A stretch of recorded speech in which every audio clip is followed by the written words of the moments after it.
Deri tash na u kanë ofruar dy mundësi për kando që ka kundërshtuar ose kritikuar rritjen e vazhdueshme të çmimit të rrymës. E para ka qenë më e lehta, kuptohet, ta pranojmë rritjen, kurse e dyta shumë e zërshme, me najt në terr. Pra dy mundësi, rritje të çmimit të rrymës ose rënien terr.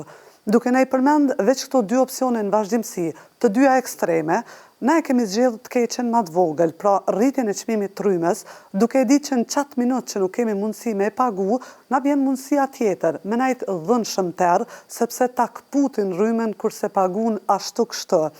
Po përveç se me pagu shtrajt ose me najt në terr, kryetari i bordit të zyrës së rregullatorit për energji, Ymer Fejzullahu, në një prej intervistave të tij të fundit televizive, na ofroi edhe një mundësi. Tha, mundeni me ble rrymen vet, personalisht në treg.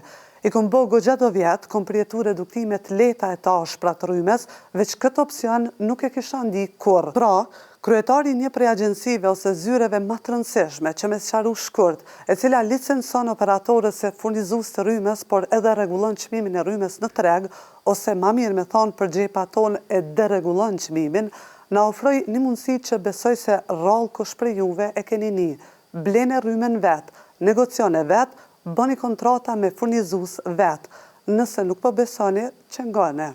Përqen e qytetarëve kanë të drejtë me shku me negociu me cilin do investitor privat ose furnizues i cili është i licencuar nga zërreja, çmime nëse konsiderojnë që gjejnë më të favorshme se këto që janë përcaktuar nga zërrejt. Duke se Zejnullahu po ja testonte kufit e durimit autorit e emisionit ku po intervistohej, pasi në një moment gazetari shpërthen dhe ja thot atë që duhet ja thoshte, se rryma nuk është produkt që blihet në market, sepse mënyra se qysh Zejnullahu na flet qysh mundemi me ble rrymë ku dojmë, ku gjejmë ma lirë, na bën me paramendu një treg të rrymës, tamam njësit e pazari i kerreve, ku t'ia kushton një shtune atë djele, e merr çantën me vete dhe dele blen rrymë.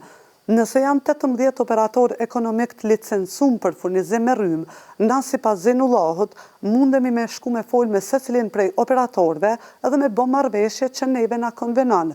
Kjo nuk është hajgare, zotriu në fjalë citoj edhe ligje që mundemi m'ia bë kështu. E pse zoti Zejnullahu ma mirë tis po fol me emrin ton, me që ata 18 operator ekonomik, e mos po gjenti ma lirë për neve, edhe të ka hije ma shumë e umor me këtë punë, sepse mundësinë e tretë që ju e përmendet në këtë intervistë, më mirë mos ta përmendit fare. Ndoshta nuk po e kuptoj procedurën, ndoshta nuk po e kuptoj mirë aspektin juridik, por e kuptuam procedurën dhe aspektin qysh saktësisht Zejnullahu e mendonte. Dhe ai tha, rrymen mundeni me ble ku doni si secilin produkt tjetër që e bleni. Na mjafton kaq për të mos e marrë në shprehje këtë opsion dhe për të paramenduar kaosin që do të shkaktohej nëse secila shtëpi në Kosovë do ta negocionte veç e veç rrymen, ose nëse është opsion kaq i mirë, e ftojmë zotin Zejnullahu në nacionale ta elaboroj më gjatë dhe ta praktikojmë krejt, në mënyrë që rrymen mos me pagu ma shtrejt, qysh kemi me pagu ta shetutje.